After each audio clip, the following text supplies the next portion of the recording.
الحمد للہ وکفی والصلاة والسلام علی عباده الذین اصطفى اما بعد فاعوذ باللہ من الشیطان الرجیم بسم اللہ الرحمن الرحیم یا ایہا الذین آمنوا لا تحرموا طیبات ما احل اللہ لکم ولا تعتدوا ان اللہ لا يحب المعتدین آمنت باللہ صدق اللہ مولانا العظیم۔ معزز ناظرین اکرام، بینک اسلامی کے دین کنیکٹ پروگرام کے تحت چھٹے حصے کے ساتھ آپ کی خدمت میں حاضر ہیں۔ پیغام قرآن کا یہ چھٹا حصہ آپ کے سامنے پیش کیا جا رہا ہے، اور اس کے اندر انشاءاللہ ہم 7ویں سپارے کے اندر جو مضامین قرآن ہیں اس کو انشاءاللہ آپ کے سامنے بیان کریں گے۔ 7واں سپارہ شروع ہوتا ہے، سورہ مائدہ چل رہی ہے، اور 7ویں سپارے کی ابتدا میں اللہ تعالیٰ نے کچھ نصارہ یعنی عیسائیوں کا ذکر کیا ہے جو کہ صحیح عیسائیت کے اوپر تھے، تو وہ نرم گوشہ ہیں مسلمانوں کے ساتھ اور ان کے اندر حق قبول کرنے کی صلاحیت ہے۔ تو ان کے بارے میں اللہ تعالیٰ نے اس بات کو بیان فرمایا کہ جب ان کے سامنے قرآن پاک کی آیت تلاوت کی جاتی ہیں تو ان کے آنکھوں سے آنسو بہہ پڑتے ہیں، دل نرم ہو جاتے ہیں، اور اس کے نتیجے میں ہدایت کو یہ قبول کرنے کے قابل ہو جاتے ہیں۔ تو اس بات کو اللہ تعالیٰ نے 7ویں سپارے کی ابتدا میں بیان فرمایا۔ اس کے بعد پھر جو اس سورہ مائدہ کا موضوع ہے اس میں کچھ احکامات اللہ تعالیٰ نے مسلمانوں کے لیے بیان فرمائے، جس کے اندر پہلا حکم تو یہ بات بیان فرمائی جو کہ میں نے آپ کے سامنے تلاوت بھی کی۔ اس کے بعد اللہ تعالیٰ نے پھر احکامات بیان فرمائے مسلمانوں کے لیے۔ ان احکامات کے اندر پہلا حکم یہ بیان فرمایا کہ حلال اور حرام کرنے کا جو حق ہے وہ صرف اللہ تعالیٰ کو ہے۔ حلال اور حرام کرنے کا جو حق ہے وہ صرف اللہ تعالیٰ کو ہے۔ کسی انسان کو، یہاں تک کہ کسی نبی کو بھی اللہ تعالیٰ نے اس بات کا حق نہیں دیا کہ وہ کسی چیز کو حلال کرے اور کسی چیز کو حرام کرے۔ اور دوسری طرف معاملہ یہ تھا جو کفار مکہ تھے، مشرکین مکہ تھے، یہ اپنے لیے کسی چیز کو حلال کر لیتے، کسی چیز کو حرام کر لیتے، تو اللہ تعالیٰ نے ان چیزوں کو بھی بیان کیا اس صورت کے اندر کہ مختلف جانوروں کے اقسام جن کو ان لوگوں نے اپنے خود ساختہ طور پر اپنے لیے حرام قرار دے دیا تھا کہ اس کو ہم استعمال نہیں کریں گے، نہیں کھائیں گے، نہیں پئیں گے۔ تو اس سے ہمارے لیے بھی سبق ہے کہ ہم بھی اپنے لیے جن چیزوں کو اللہ تعالیٰ نے حلال کیا ہے اس کو حلال سمجھیں، اور جن چیزوں کو اللہ تعالیٰ نے حرام قرار دیا اس کو حرام سمجھیں۔ اور یہ ضروری نہیں ہے کہ جو چیزیں حلال ہیں ان سب کو ہم استعمال بھی کریں، یہ کوئی ضروری نہیں ہے، لیکن کم از کم نظریاتی طور پر، عقیدے کے طور پر جن چیزوں کو اللہ تعالیٰ نے حلال کیا وہ حلال ہیں، اور جن چیزوں کو حرام کیا ہے وہ حرام ہیں، اور اس چیز کا ہم عقیدہ رکھیں کہ ہاں جو اللہ کی ہوئی حلال وہ حلال، جو حرام وہ حرام۔ مزید احکامات کے اندر شراب کی حرمت اللہ تعالیٰ نے اس صورت میں بیان فرمائی کہ یہ حرام ہے، جوا حرام ہے، بتوں کو اللہ تعالیٰ نے حرام قرار دیا، اور ساتھ ہی کچھ احرام کی حالت میں جب انسان جو حج عمرے کا احرام باندھتا ہے اس حالت میں جو خشکی کے شکار ہیں اس کی حرمت کو اللہ تعالیٰ نے منع کیا کہ جو احرام کی حالت کے اندر خشکی کا شکار نہیں کر سکتے۔ اسی طریقے سے اس بات کو بیان فرمایا کہ یہ جو کعبہ ہے یہ اللہ تعالیٰ کے ہاں امن کی جگہ ہے، جو کعبہ کے اندر اور حرم کے اندر آ گیا تو وہ امن میں آ گیا، اور اس کے نتیجے میں یعنی اس کعبہ حرم کے اندر بھی کوئی جنگ و جدال کرنا یہ چیزیں بالکل حرام قرار دے دی گئی کہ یہ حرم ہے اللہ تعالیٰ کی طرف سے۔ مزید اس کے علاوہ جیسے میں نے عرض کیا کہ کفار مکہ کا یہ شعار تھا کہ انہوں نے مختلف خود ساختہ طور پر مختلف جانوروں کو، کسی کو انہوں نے صائبہ کا نام دیا، کسی کو بحیرہ کا نام دیا، اور ان کو اپنے لیے حرام قرار دیا۔ تو قرآن نے وہ بتایا کہ یہ اپنے طرف سے کسی چیز کو حرام قرار دینے سے وہ چیز حرام نہیں ہوتی، اپنی طرف سے کسی چیز کو حلال قرار دینے سے وہ حلال نہیں ہوتی۔ پھر موضوع کا رخ اللہ تعالیٰ دوبارہ اہل کتاب یعنی عیسائیوں کی طرف لے کے گئے، اور عیسیٰ علیہ السلام کا یعنی قصہ اللہ تعالیٰ نے بیان فرمایا کہ ان کے جو حواری تھے انہوں نے ایک فرمائش کی کہ آپ اللہ تعالیٰ سے یہ دعا کریں کہ اللہ تعالیٰ ہمارے لیے کوئی آسمان سے دسترخوان جو ہے نازل فرمائے جس سے ہم کھائیں پئیں اور اللہ کا شکر ادا کریں۔ اچھا، قرآن اس حوالے سے خاموش ہے کہ یعنی دعا تو اللہ تعالیٰ نے نقل کی ہے کہ آسمان سے انہوں نے دعا مانگی کہ دسترخوان نازل ہو جائے، لیکن اب باقی اس کے بعد خاموشی ہے کہ وہ نازل ہوا تھا نہیں ہوا تھا۔ بہرحال جو بات ہے وہ یہ کہ اللہ تعالیٰ سے جو ہے وہ دعا کی گئی مائدہ دسترخوان کے بارے میں۔ سورت کا آخر کے اندر اللہ تعالیٰ نے عیسائیوں کا جو عقیدہ تھا اس کو درست کیا اور اس کی تردید کی۔ وہ یہ کہتے تھے کہ یعنی جو خدا ہے یا اللہ ہے وہ اللہ ہے، اور حضرت مریم کو جو خدا مانتے تھے اور اس کے بعد حضرت عیسیٰ علیہ السلام کو خدا، ان تین کو ملا کر کہتے تھے کہ یہ خدا ہے، تو اللہ تعالیٰ نے اس بات کو بیان فرمایا کہ حضرت عیسیٰ علیہ قیامت کا اللہ تعالیٰ نے حوالہ دیا کہ قیامت کے دن حضرت عیسیٰ سے اللہ تعالیٰ پوچھیں گے کہ بتاؤ کہ تم نے کہا تھا کہ جو تم یہ عیسائی حضرت عیسیٰ علیہ السلام کی عبادت کریں، تو اس وقت حضرت عیسیٰ علیہ السلام صاف صاف یہ بات فرمائیں گے کہ میں نے تو یہی دعوت دی تھی کہ صرف اللہ کی عبادت کرو، کسی اور کی عبادت نہ کرو۔ تو اس سے ان کے عقیدے کی تردید مقصود ہے کہ یہ کہتے ہیں کہ حضرت عیسیٰ علیہ السلام اللہ کے بیٹے ہیں یا خود اللہ ہیں، تو یہ جو عقیدہ ہے یہ حضرت عیسیٰ علیہ السلام کا بتایا ہوا نہیں ہے، بلکہ بعد میں خود ساختہ عقیدہ جس کے اوپر یہ لوگ چل رہے ہیں۔ اگلی سورت سورہ انعام ہے۔ انعام نام کی جمع ہے جس کے معنی ہیں کہ مویشی، کیونکہ اس کے اندر بھی کچھ مویشیوں کا تذکرہ اللہ تعالیٰ نے کیا ہے، تو اس حوالے سے سورت کا نام سورہ انعام رکھا گیا ہے۔ اس سورت کی ابتدا بھی الحمدللہ کے ساتھ ہوتی ہے، اللہ تعالیٰ کی حمد و تعریف کے ساتھ ہوتی ہے، اور حمد و تعریف کے ساتھ ہی اللہ تعالیٰ نے کائنات کی مختلف نشانیوں کو ذکر کیا کہ یہ چیزیں تمام اللہ تعالیٰ نے پیدا فرمائی ہیں، اور مکی صورت ہے تو اس کے بھی بنیادی موضوعات اپنے توحید، رسالت اور آخرت ہی ہیں کہ جس کے اندر اللہ تعالیٰ نے اپنی توحید کو ثابت کیا ہے۔ اور یہ چونکہ سورہ انعام مکہ کے تھوڑا آخری دور کی ہے، تو اس میں جو مشرکین مکہ کی طرف سے مختلف اعتراضات آتے تھے ان کے بھی اللہ تعالیٰ نے اس صورت کے اندر جواب دیے ہیں، اور ساتھ ساتھ تنبیہ بھی کی ہے، جیسے اللہ تعالیٰ نے اس بات کو یہ فرمایا کہ تم نبی کریم صلی اللہ علیہ وسلم کو جھٹلاتے ہو تو ذرا گھومو پھرو دنیا کے اندر زمین پر، اور تمہیں نظر آئے گا کہ کتنی بستیاں تھیں جنہوں نے اپنے نبیوں کو جھٹلایا تو اللہ تعالیٰ نے ان کو نیست و نابود کر دیا۔ اور اسی طریقے سے ان کے کئی دفعہ یہ اعتراض کرتے تھے کہ نبی ہمارے اوپر فرشتہ کیوں نبی بن کر نہیں آیا، تو اللہ تعالیٰ نے اس کا بھی جواب دیا کہ بھئی اگر تم یہاں پر کوئی فرشتے رہتے، فرشتہ نبی آتا، جب انسان رہتے تو انسانوں میں سے ہی اللہ تعالیٰ نے نبی بنا کر بھیجے ہیں۔ اور اس کے ساتھ پھر اللہ تعالیٰ نے اس بات کا حکم دیا جاؤ گھومو پھرو، اور اس کے ساتھ ساتھ یہ بات کہ اگر تم نہیں مانو گے تو اللہ تعالیٰ کا عذاب اور اللہ تعالیٰ کی پکڑ آ کر رہے گی۔ اس کے بعد پھر موضوع سخن اللہ تعالیٰ نے قیامت کی طرف کر دیا کہ قیامت کے دن کے حالات بیان کیے ہیں کہ یہ جو کفار ہیں یہ کس طریقے سے جہنم کے پاس کھڑے ہوں گے اور کس طریقے سے ان کے اوپر عذاب ہوگا، تو وہ چیزیں اللہ تعالیٰ نے اس صورت کے اندر بیان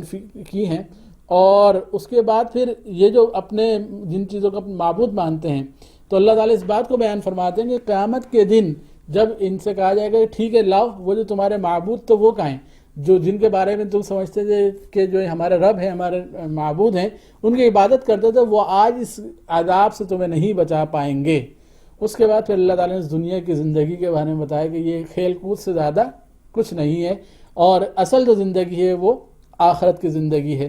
اس کے بعد پھر نبی کریم صلی اللہ علیہ وسلم کی تسلی کا سامان ہے کہ آپ صلی اللہ علیہ وسلم ظاہر بات یہ عرض کیا ہے کہ یہ جو صورت ہے یہ مکی دور کی تھوڑی آخر کی صورت ہے، تو مسلسل تبلیغ اور مسلسل جھٹلانا، آپ صلی اللہ علیہ وسلم مسلسل تبلیغ فرما رہے ہیں، دوسری طرف سے مسلسل جھٹلایا جا رہا ہے، تو اللہ تعالیٰ نے نبی کریم صلی اللہ علیہ وسلم کو تسلی دی گئی ہے کہ پچھلے جو قومیں تھیں انہوں نے بھی اپنے نبی کی بات کو نہیں مانا، اس کے نتیجے میں اللہ تعالیٰ نے جو نیک لوگ تھے جنہوں نے نبی کی بات کو مانا تھا ان کو کامیاب کیا، اور وہ لوگ جنہوں نے نبی کی بات کو نہیں مانا ان کے اوپر اللہ تعالیٰ کا عذاب ہوا۔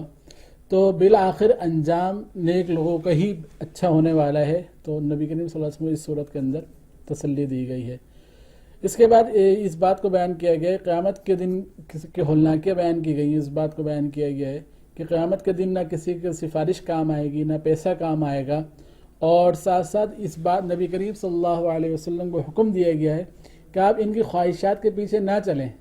اور یعنی ان کی خواہش رہی تھی کہ آپ شرک کریں اور جو ہے یہ جو نبی کریم صلی اللہ علیہ وسلم دعوت لے کر آئیں توحید کی دعوت اس سے بعد آ جائیں، تو آپ صلی اللہ علیہ وسلم کو یہ بات فرمائی گئی ہے کہ آپ ان کی خواہشات کی پیروی نہ کریں۔ اس کے بعد کبھی کبھی نبی کریم صلی اللہ علیہ وسلم پریشان ہوتے تھے، ان کے مختلف مطالبات آتے اور کہ ہمیں جو ہے وہ معجزہ دکھائیں جو پچھلی امتوں پر آیا تھا، مثال کے طور پر کہ آسمان سے آگ اترے جو قربانی والا جو سامان ہے اس کی قبولیت کے طور پر کھا لے، یا اور کوئی اور معجزہ۔ تو یہ بات فرمائی جا رہی ہے کہ ایسا نہیں ہے کہ یہ اس بات کو نہیں پہچانتے کہ آپ اللہ کے نبی ہیں، اور اس کے لیے یہی کافی ہے، قرآن کافی ہے کہ قرآن پاک میں اس بات کو اللہ تعالیٰ نے مختلف جگہوں پر بیان بھی کیا ہے کہ اگر تم یہ سمجھتے ہو کہ اللہ کا کلام نہیں ہے تو اس جیسا کلام لا کے دکھاؤ، اس جیسی ایک صورت لا کے دکھاؤ، اس جیسی جو ایک آیت لا کے دکھاؤ، اور وہ نہیں لا پا رہے تو اس سے یہ بات تو ثابت ہے کہ آپ صلی اللہ علیہ وسلم اللہ کے نبی ہیں۔ لیکن یہ صرف ہٹ درمی کے طور پر آپ صلی اللہ علیہ وسلم کو پریشان کرنے کے لیے مختلف معجزات مانگتے ہیں، تو اللہ تعالیٰ نے یہ بات فرمائی کہ اگر یہ ایسا ہو کہ آپ آسمان سے سیڑھی ان کو دکھا دیں، یا یہ کہ کوئی سرنگ آپ دکھا دیں جو زمین کے اندر سے زمین کے دوسری طرف نکل جائے، تب بھی یہ ایمان لانے والے نہیں ہیں، کیونکہ اصل بات معجزہ نہیں ہے، اصل بات یہ ہے کہ یہ ہٹ درم ہے اور باتوں کو ماننے والے نہیں ہیں۔ اس کے ساتھ اس صورت میں یہ بات بھی بیان کی گئی ہے کہ جس طریقے سے انسانوں کو اللہ تعالیٰ دوبارہ زندہ کریں گے، اسی طرح دیگر جو مخلوقات ہیں وہ بھی دوبارہ زندہ ہوں گے، جو جانور وغیرہ وہ بھی دوبارہ زندہ ہوں گے۔ اور اس چیز کا تذکرہ دوسری جگہ پہ اس طریقے سے بھی آیا ہے سورہ نبا کے اندر 30ویں سپارے میں، کہ جب کافر یہ دیکھیں گے کہ یہ جو جانور ہیں دوبارہ زندہ کیے گئے، اور اس کے بعد اگر ایک جانور نے دوسرے جانور کے ساتھ کوئی ظلم کیا تھا، اس کو بدلہ دلایا گیا اور پھر وہ دوبارہ مٹی ہو گئے، تو اس وقت کافر کہیں کاش ہم بھی دوبارہ مٹی ہو جاتے، تو دیگر جو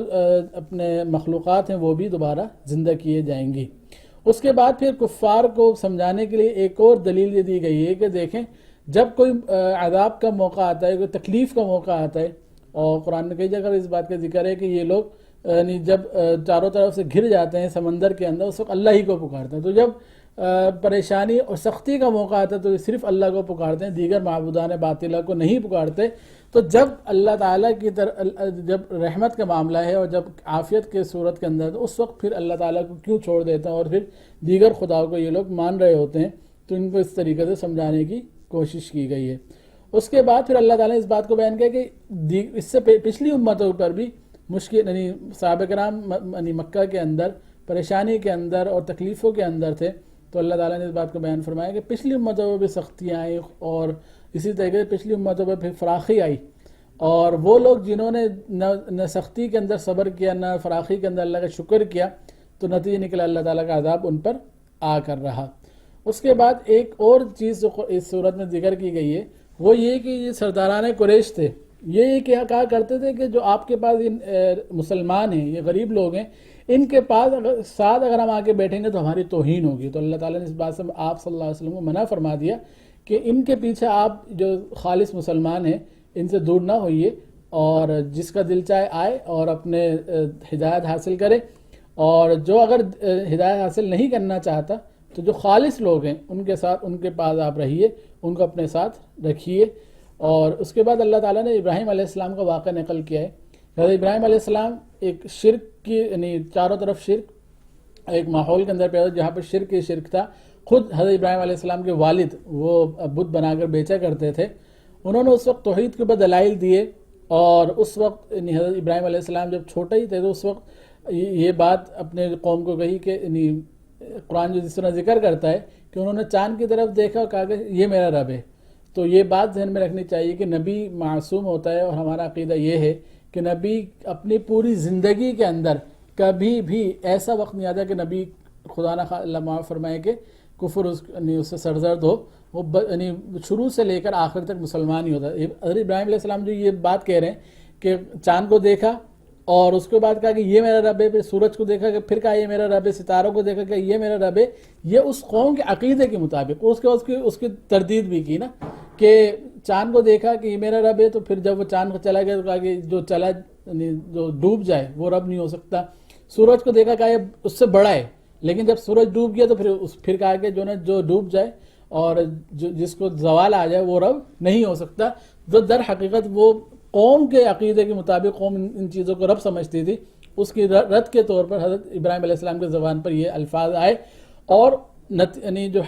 مقصد تھا وہ یہ کہ ان کے اس عقیدے کو رد کرنا کہ یہ سورج چاند ستارے یہ رب نہیں ہو سکتے، رب وہی ہوگا جس نے پوری کائنات کو بنایا ہے۔ اور حضرت ابراہیم علیہ السلام کا عقیدہ بھی یہی تھا کہ وہ حنیف تھے، اللہ تعالیٰ کی طرف مکمل طور پر متوجہ ہونے والے تھے۔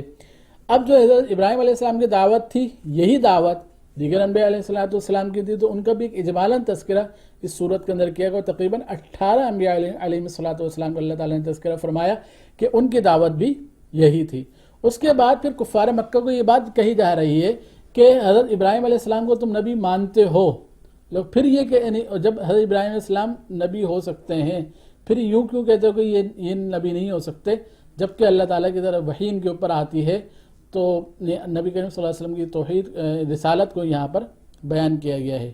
اس کے بعد اس سپارے کے آخر کے اندر جو بات بیان کی گئی ہے وہ یہ کہ ان کے خداؤں کو، ٹھیک ہے یہ غلط ہیں، باطل خدا ہیں، لیکن ان کے خداؤں کو برا نہ کہو کہ کہیں ایسا ہو کہ پلٹ کے پھر جو اللہ تعالیٰ کی ذات ہے، نبی کریم صلی اللہ علیہ وسلم کی ذات ہے، ان کو برا بھلا کہیں گے۔ تو اس سے روکا گیا ہے کہ جو معبودان باطلہ ہیں، بالکل یہ بات حق ہے کہ وہ باطل ہیں، لیکن کہیں ہمارے اس کو برا کہنے کی وجہ سے وہ جو اللہ تعالیٰ کی ذات ہے، اللہ تعالیٰ کی گستاخی کریں، اللہ تعالیٰ کو برا بھلا کہیں، تو اس بات سے منع کیا گیا ہے۔ تو یہ وہ مضامین تھے جو کہ 7ویں سپارے کے اندر اللہ تعالیٰ نے بیان فرمائے ہیں۔ تو انشاءاللہ اگلی قسط کے ساتھ اور اگلے سیشن کے ساتھ انشاءاللہ پھر حاضر ہوں گے۔ جب تک کے لیے اجازت دیجیے۔ السلام علیکم۔